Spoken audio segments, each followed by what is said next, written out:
Class 8 के biology में अगर हम बात करेंगे डिफरेंस बाइनरी फिजन और मल्टीपल फिजन के बीच डिफरेंस का, तो सबसे पहले हम बाइनरी फिजन के बारे में डिस्कस करेंगे। तो हम कहेंगे कि बाइनरी फिजन्स जो प्रोडक्ट्स को जो प्रोड्यूस करते हैं, मीन्स डैट वो टू इंडिविजुअल्स के रूप में प्रोडक्ट्स को प्रोड्यूस करते हैं। वो टू इंडिविजुअल्स जो डॉटर सेल्स होते हैं, और ये टू इंडिविजुअल्स का फॉर्मेशन उनके पेरेंट सेल से होते हैं। हम कहेंगे कि इसमें जो न्यूक्लियस होते हैं, जो किसके सेल के, वह डिवाइड जो करते हैं वह ओनली वंस टाइम करते हैं। मतलब हम कहेंगे कि सेल के अंदर जो न्यूक्लियस होते हैं, मीन्स डेट न्यूक्लियस का डिवीजन जो होता है वो ओनली वन टाइमिंग होते हैं। हम कहेंगे कि इसमें सेल का डिवीजन और सेल के अंदर प्रेजेंट रहने वाले फ्लूइडी मटेरियल्स यानी साइटोप्लाज्म का जो डिवीजन होते हैं वह क्या करते हैं, तो न्यूक्लियर डिवीजन को फॉलो करने का काम करते हैं। मतलब न्यूक्लियर डिवीजन के तुरंत बाद में वो क्या करते हैं कि साइटोप्लाज्म का भी और डिवीजन सेल का भी डिवीजन्स होते हैं। Means that continuously division cytoplasm और सेल का होते हैं इस बाइनरी फिजन प्रोसेस के दौरान, और न्यूक्लियर डिवीजन मतलब न्यूक्लियस का डिवीजन ओनली वंस टाइमिंग होते हैं। इसके अलावा अगर हम बात करेंगे सेकेंड फॉर्म्स में यानी मल्टीपल फिजन। मल्टीपल फिजन में कहेंगे तो मैनी मतलब प्रोडक्ट्स की बात करेंगे तो मैनी प्रोडक्ट्स मतलब सेवरल इंडिविजुअल्स का प्रोड्यूस्ड होंगे। मीन्स डैट पेरेंट सेल से डॉटर सेल जो होंगे वह क्या होंगे कि मल्टीपल फॉर्म में होंगे, दो से ज़्यादा के रूप में प्रोड्यूस आउट होंगे। दूसरी बात कहेंगे तो इसमें क्या होते हैं, मल्टीपल फिजन में क्या होते हैं, न्यूक्लियस का जो डिवीजन होते हैं सेल में वो कंटिन्यूअसली यानी रिपीटेडली फॉर्म में होते हैं, रिपीटेड फॉर्म में होते हैं। मतलब वन बाय वन कंटिन्यूअसली क्या होते रहते हैं, न्यूक्लियस का डिवीजन होते रहते हैं। उसके बाद अगर हम बात करेंगे इसमें तो जो रेसिड्यूअल साइटोप्लाज्म और मेम्ब्रेन जो होंगे वो बच जाते हैं इसमें। मीन्स डैट कहेंगे कि यह रेसिड्यूअल साइटोप्लाज्म का मतलब कि जब डिवीजन होने के बाद में सेल के फ्लूइडी मटेरियल्स यानी साइटोप्लाज्म का अमाउंट और मेम्ब्रेन जो ब्रेक करने के बाद में क्या करेंगे, बच जाएंगे। कब, जब यहाँ पे मल्टीपल फिजन प्रोसेस परफॉर्म होंगे तब।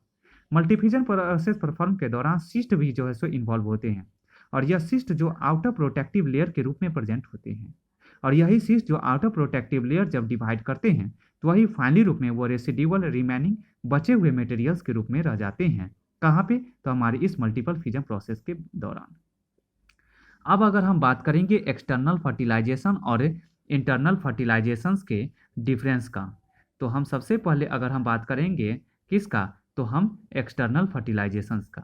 तो एक्सटर्नल फर्टिलाइजेशंस की बात करेंगे तो हम कहेंगे कि यह एक्सटर्नल फर्टिलाइजेशंस जो फीमेल पेरेंट्स के आउटर बॉडी सरफेसेस पे क्या होते हैं, तो यह परफॉर्म होते हैं। मतलब outside body surface means that body मतलब क्या होंगे कि उनके बॉडी से सेपरेबल होते हैं।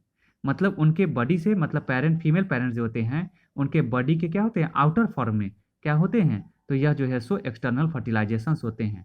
मींस दैट बॉडी के इंटरनली रूप में यह फर्टिलाइजेशन प्रोसेस परफॉर्म नहीं होते हैं। हम कहेंगे कि एक्सटर्नल फर्टिलाइजेशन प्रोसेस जो हैं वह क्या करते हैं कि यह श्योरिटी नहीं देता है कि यह फर्टिलाइजेशन प्रोसेस एकदम तुरंत सो क्या होंगे कि एक्सटर्नली होंगे तो परफॉर्म हर बार हो ही जाएंगे। मीन्स डेट 100 में से 100 चांसेस परसेंटेज इसका नहीं लिया जाता है। इसीलिए क्योंकि यह जब कभी भी जब फेवरेबल कंडीशंस मिलने के दौरान जब दो गैमेट्स मिलते हैं, तो जब दो गैमेट्स फेवरेबल कंडीशंस मिलने के दौरान होते हैं तभी यह फर्टिलाइजेशन प्रोसेस होते हैं। मीन्स डैट हम इसमें श्योरिटी नहीं दे सकते हैं इस एक्सटर्नल फर्टिलाइजेशन के परफॉर्म के दौरान का। अगर हम बात करेंगे एम्ब्रियो का, तो इसमें एम्ब्रियो जो होते हैं वो अनप्रोटेक्टेड होते हैं जब डेवलपमेंट के दौरान।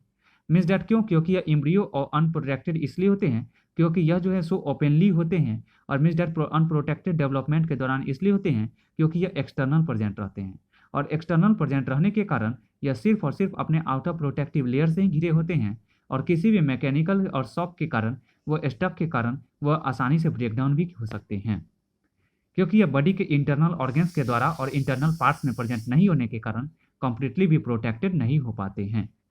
लेकिन अगर इसके अलावा अगर हम बात करेंगे इंटरनल फर्टिलाइजेशंस का, तो इंटरनल फर्टिलाइजेशन जो फीमेल पेरेंट्स के इंटरनल बॉडी में परफॉर्म होते हैं, जिसमें हम कहेंगे कि फर्टिलाइजेशन प्रोसेस श्योरली होंगे।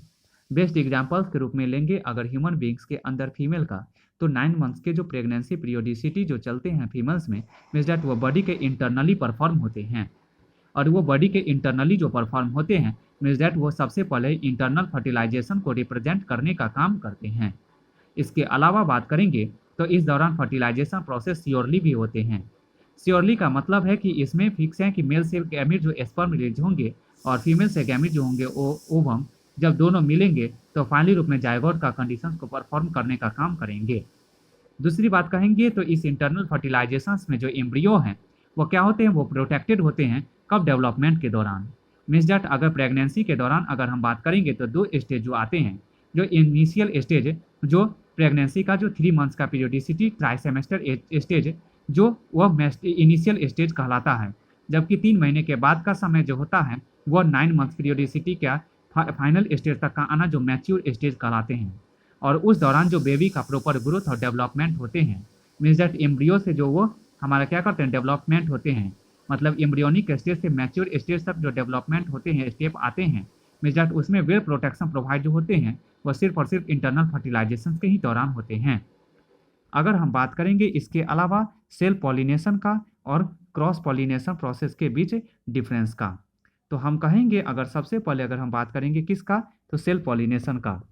सेल पॉलिनेशन प्रोसेस में कहेंगे कि यह पॉलन ग्रेन जो रिलीज होंगे वह कहाँ पे, तो फीमेल के पार्ट्स यानी सेम फ्लावर में ही स्टिग्मा में होंगे। मतलब हम कहेंगे कि कोई जरूरी नहीं है कि वेरिएशन जो होंगे इसमें अकर से ही होते हैं। और एक्सटर्नल पॉलिनेटर्स का जो है सो इसमें कोई ज़रूरत नहीं पड़ता है, क्योंकि सेम प्लांट्स के अंदर सेम ही प्रेजेंट रहने वाले जो होंगे वहाँ पे प्लांट्स का पार्ट, दो फ्लावरिंग प्लांट्स जो एक दूसरे से मिलके, मतलब वहाँ पे मेल और फीमेल पार्ट से फ्यूज करके वो क्या करते हैं, पॉलिनेट कराने का काम करते हैं। इसमें जो होते हैं वो पॉलन ग्रेन्स जो होते हैं वह इस तरह के such flower, same flowering plants, same plants के ही सेम फ्लावरिंग प्लांट्स में जो होते हैं वह सेम फ्लावर से ही क्या होते हैं कि पॉलन ग्रेन का जो रिलीज होते हैं वह स्मॉल अमाउंट और स्मॉल नंबर के फॉर्म में होते हैं। इसके अलावा अगर सेकेंड फॉर्म में बात करेंगे तो सेकेंड नंबर में आता है क्रॉस पॉलिनेशन।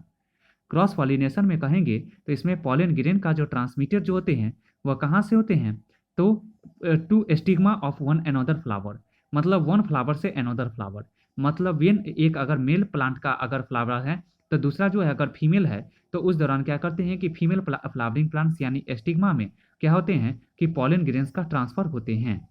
मीन्स डैट कहेंगे कि यह वेरिएशंस को प्रोड्यूस आउट करने की कैपेबिलिटीज भी रखने का काम करता है।